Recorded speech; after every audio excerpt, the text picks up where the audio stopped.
Midway upon the journey of our life, I found myself within a forest dark, where the straightforward pathway had been lost. Ah me, how hard a thing it is to say what was this forage, savage, rough, and stern, which in the very thought renews the fear.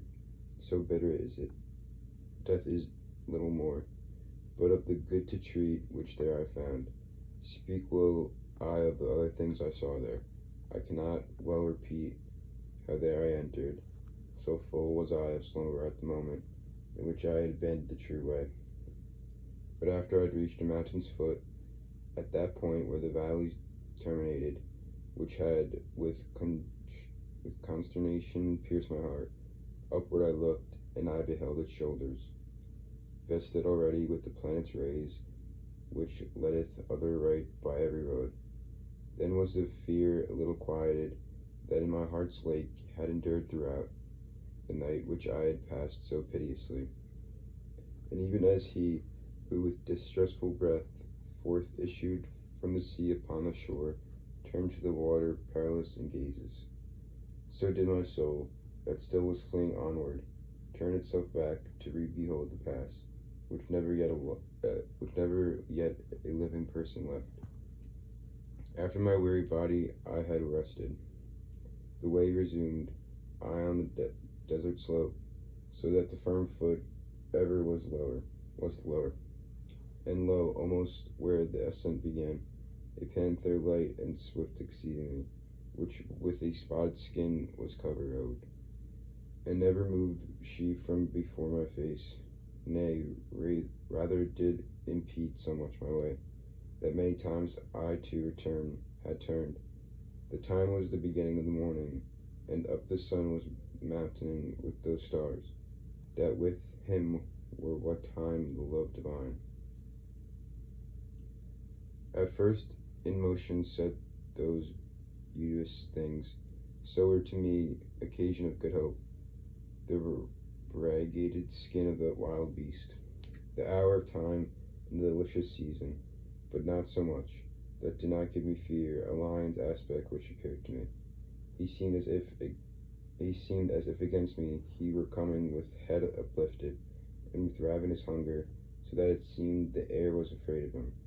And a she wolf, that with all hungerings seemed to be laden in her meagerness, and many folk has cause to live forlorn.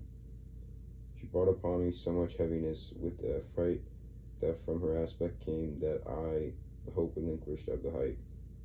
And as he who willingly acquires, and the time comes that causes him to lose, who weeps in all his thoughts and despondence, and such made me the beast without peace, which coming on against me by degrees, thrust me back thither where the sun is silent.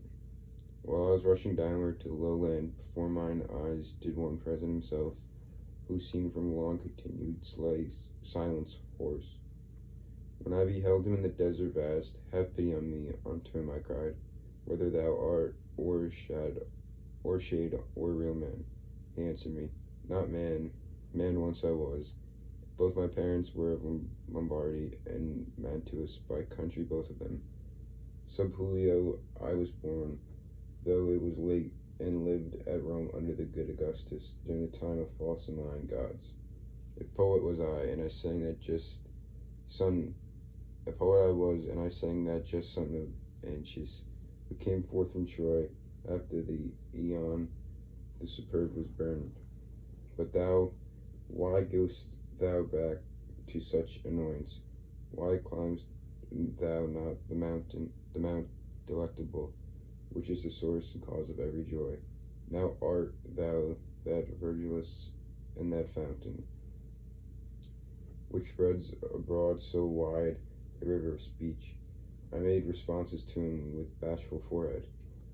Oh, of the other poets, honor and light, avail me the long study and great love that have impelled me to explore the volume. Thou art my master, and my author thou.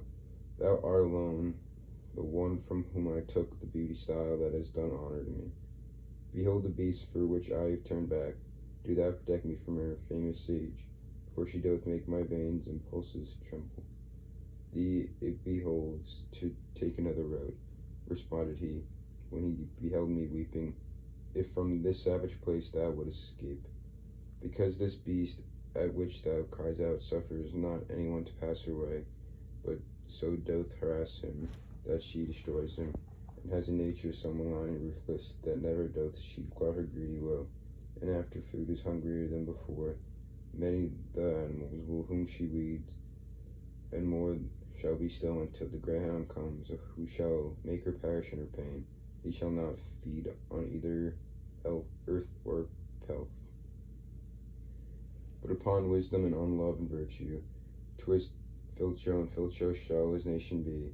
Of that low Italy shall he be the savior, on whose account the maid Camilla died, Aurelius Turnus Nissus of their wounds.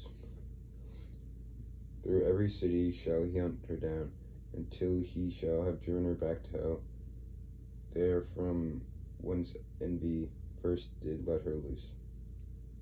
Therefore I think and judge it for the best. Thou follow me, and I will be thy guide, and lead thee hence through the eternal place, where thou shalt hear the desperate lamentations, shalt see the ancient spirits disconsolate, who cry out to each other for the second death, and thou shalt see who content are within the fire, because they hope to come, whene'er it may be, to the blessed people. To whom then, if thou wish to extend a soul, shall be, for that then I more worthy. With her at my departure I will leave thee, because that emperor who reigns above, in that I was rebellious to his law, wills that thought me none come into his city. He governs everywhere, and there he reigns. There is his city, and his lofty throne. O happy whom he thwarts he elects. And I to him, poet, I thee entreat by the same God whom thou didst never know, so that I may escape this woe and worse.